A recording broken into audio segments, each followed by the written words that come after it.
यह सब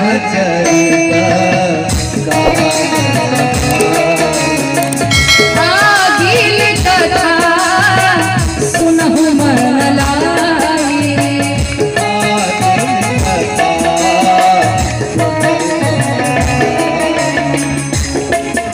इन सारे चरित्रों का वर्णन करते हैं, आगे की कथा ध्यान दीजिएगा।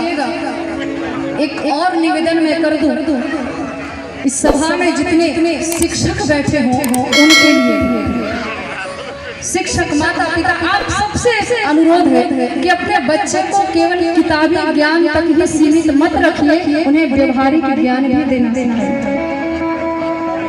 व्यवहारिक ज्ञान भी दीजिए, कैसे बड़ों का सम्मान करना है, कैसे समाज में रहना है, जिसके फलस्वरूप उन्हें समाज में प्रतिष्ठा मिले, मान सम्मान है कि नहीं? क्योंकि कहा गया है कि यदि कोई डॉक्टर भ्रष्ट होता है तो कुछ लोग की अकाल मृत्यु हो सकती है। अगर कोई इंजीनियर भ्रष्ट हो जाए तो कुछ धराशायी हो सकते हैं, लेकिन यदि कोई शिक्षक भ्रष्ट हो जाता है तो आने वाली समूची पीढ़ी ही बर्बाद हो जाती है। इसलिए पूरे देश का भविष्य आपके हाथ में है। बच्चों को व्यवहारिक ज्ञान दे, सामाजिक ज्ञान दे, कैसे रहना है। हमारे प्रभु बड़ा ही सुंदर व्यवहार सबके साथ करते हैं। गोस्वामी जी ने लिखा, अब आगे की कथा सुनिए, आगे की कथा कितनी सुंदर है। विश्वामित्र महामुनि ज्ञानी, यहीं से मेरे ठाकुर के अब जनकपुर की यात्रा भी प्रारंभ होने वाली है। आइए एक बार भाव और श्रद्धा से जय जयकार करें। बोलिए रामचंद्र भगवान की। विश्वामित्र महामुनि ज्ञानी,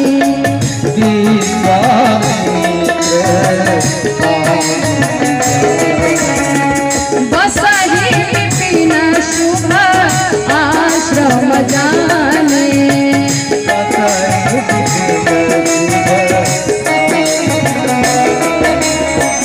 जहाँ जप जज्ञा जोग मुनि करहि,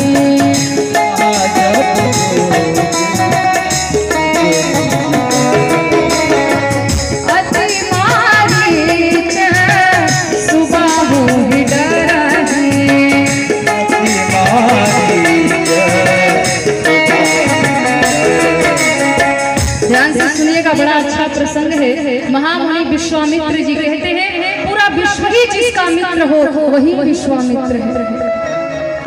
विश्वामित्र जी को जब पता चला कि अयोध्या में भगवान श्री राम का अवतार हो चुका है तो विश्वामित्र जी को लगा कि अब दर्शन हेतु भी चलना चाहिए। जब सरकार इतने करीब आ गए हैं तो अब भगवान के दर्शन में विलंब नहीं करना चाहिए। एक और कारण था, विश्वामित्र महामुनि जिस यज्ञ का उन्होंने अनुष्ठान किया था उसमें रावण के कुछ राक्षस बाधक मालूम पड़ते थे। सुबाहु और मारीच जैसे राक्षस यज्ञशाला में कभी हड्डियां लाकर डाल दे, कभी रक्त की धारा प्रवाहित कर दे, जिससे उनका यज्ञ पूर्ण नहीं हो पाता था। आज विचार किया कि जब अवध सरकार आ ही गए हैं तो अब चिंता कैसे। गाधी तनय मन चिंता व्यापी, हरि बिनु मर मन निश्चर पाता। जब तक भगवान श्री हरि नहीं आएंगे तब तक इन निशाचरों का संहार नहीं होगा। इसलिए जितनी जल्दी हो सके भगवान को लाया जाए और इनका संहार किया जाए। अब तो विश्वामित्र जैसे ही वहां से चलने वाले थे, मन में विचार कर रहे हैं कि मैंने राजपाट भी छोड़ दिया लेकिन मुझे भगवान नहीं मिले, और सब कुछ जिसके पास है, राजा दशरथ के पास किसी चीज की कमी नहीं है, जो राज भोग रहा है उसके घर में भगवान का आगमन हुआ। आखिर कारण क्या है? विश्वामित्र जी के मन में तरह तरह के भाव उत्पन्न हो रहे हैं और ये विचार करते हुए बस चले जा रहे हैं ठाकुर को लेकर जा रहे थे। रास्ते में एक विचार और आया कि अरे विश्वामित्र तू कहाँ जा रहा है? वहाँ जा रहा है जहाँ महाराज दशरथ के गुरु वशिष्ठ जो तुम्हारा बहुत बड़ा विरोधी है, तू वहाँ जाएगा तो क्या वहाँ तुम्हारा सम्मान कोई करेगा? तुम्हें अपमानित होना पड़ेगा। पड़ेगा तो मत जा वहाँ। लेकिन विश्वामित्र जी ने सोचा यदि सम्मान और अपमान की बातें सोच लो तो भगवान छूट जाएंगे, इसलिए सम्मान और अपमान नहीं देखना है, हमें तो केवल भगवान को देखना है और भगवान को लाने जाना। अच्छा एक बात बताओ, जीवन में हार अच्छा है या जीत अच्छा है? हार बढ़िया है कि जीत बढ़िया है? जीत बढ़िया। देखो हार बढ़िया है जीत बढ़िया ये मैं नहीं जानती, लेकिन मुझे इतना जरूर पता है कि जिस जीत से अभिमान हो जाए, जीत यदि हो और यदि अभिमान हो जाए और कभी हार जाओ और भगवान मिल जाए, हारे को हरि मिले।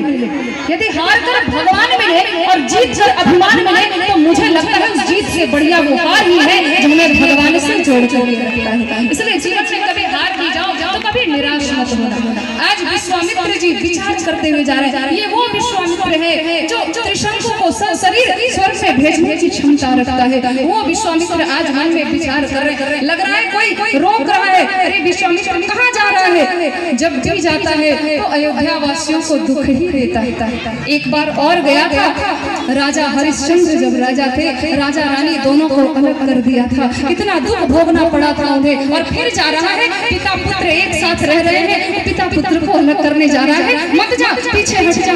विश्वामित्र जी ने मन में विचार किया, अरे उस समय तो मैं क्रोध के भाव को लेकर के गया था, क्रोधित होकर के गया था, लेकिन इस बार जा रहा हूँ, पिछले बार तो राजा और रानी को अलग कर दिया था, लेकिन इस बार तो कुछ ऐसा करूंगा, अयोध्या का राजा अयोध्या में है और महारानी जनकपुर में है, राजा रानी दोनों को मिला दूंगा और हमारे भूल का प्रायश्चित हो जाएगा।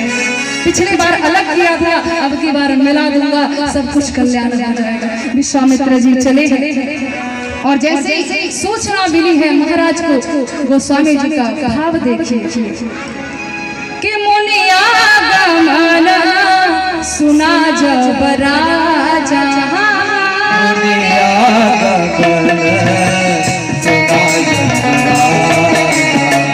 मिला विप्र समाजा,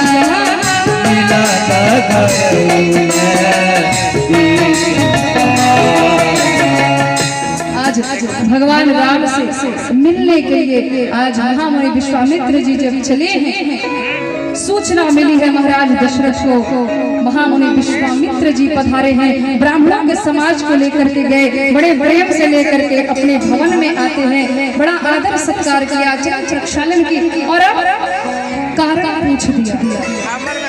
ध्यान रखिएगा, बड़े अच्छे लोग बैठे हैं। अयोध्या नगरी में जब महामुनि विश्वामित्र जी आए हैं तो ऐसा लगा मानो पूरी नगरी ही उनका स्वागत कर रही है। क्यों? हर घर के मुख्य द्वार पर एक साइन बोर्ड लगा है और लिखा है सुस्वागतम। जब देखे तो लगे कि ये भवन ही हमारा स्वागत कर रहा है।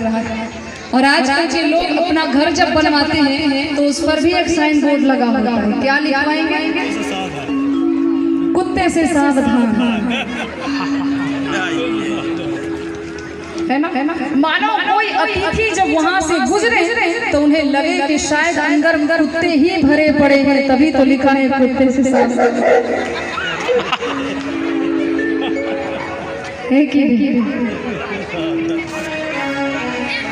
तो फिर समय बदला, वेल कम और अब भीड़ कम।